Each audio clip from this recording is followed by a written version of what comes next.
I was 30, I had a shambles of an IVF. Like, it was so bad. All of my embryos were highly fragmented. It was my fault because my husband's sperm was fine. So, when we went into our WTF appointment, they told me that I had low egg quality. I was 30. There was nothing I can do about it. And so I should just try IVF again. There's no way to improve egg quality. You are born with a certain amount of eggs, and those are the same eggs that you have had for 42 years because you had those eggs when you were inside your mom. And even though he was the expert, I didn't believe him.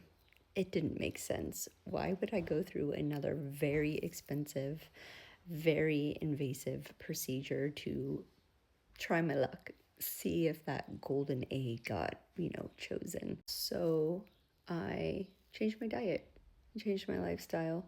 A year went by and I didn't get pregnant. I saw amazing results in my health, things that I didn't think were related to fertility. I went back to do another round of IVF.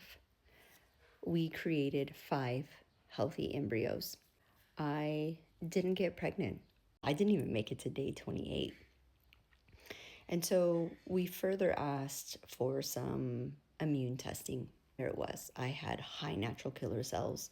And even though after all the diet and lifestyle changes, I was able to create healthy embryos, I wasn't able to keep them because my body was attacking the embryos.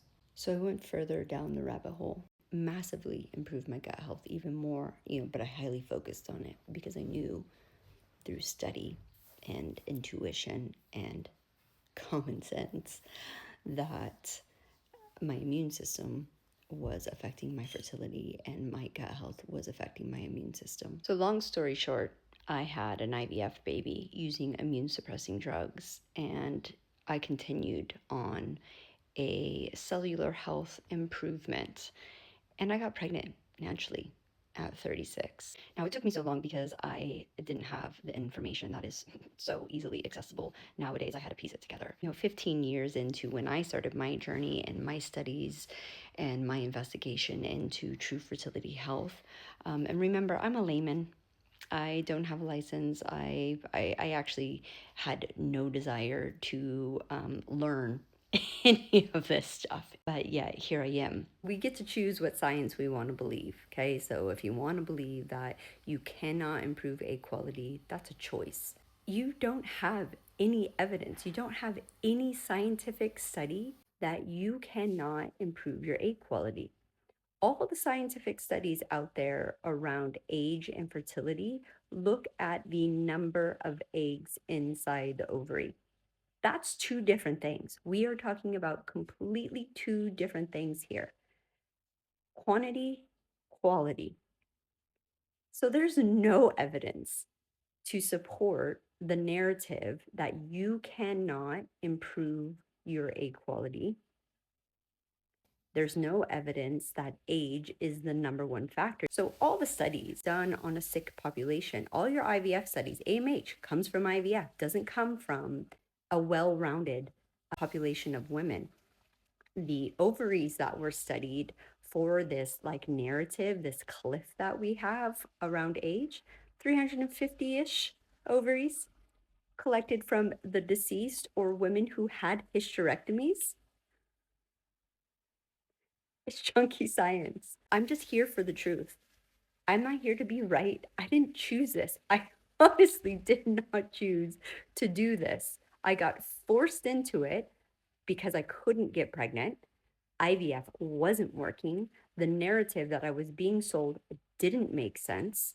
So I chose to go off and study a completely different thing. I'm here for women to decide what their truth is. If they want to believe this narrative and continue to do medical treatments that might be necessary, might not be necessary before they improve their cellular health, that's their truth. So when you talk about false hope, I've walked both paths. I've been down your IVF road of hope and excitement and waiting, and I've been down the cellular health road.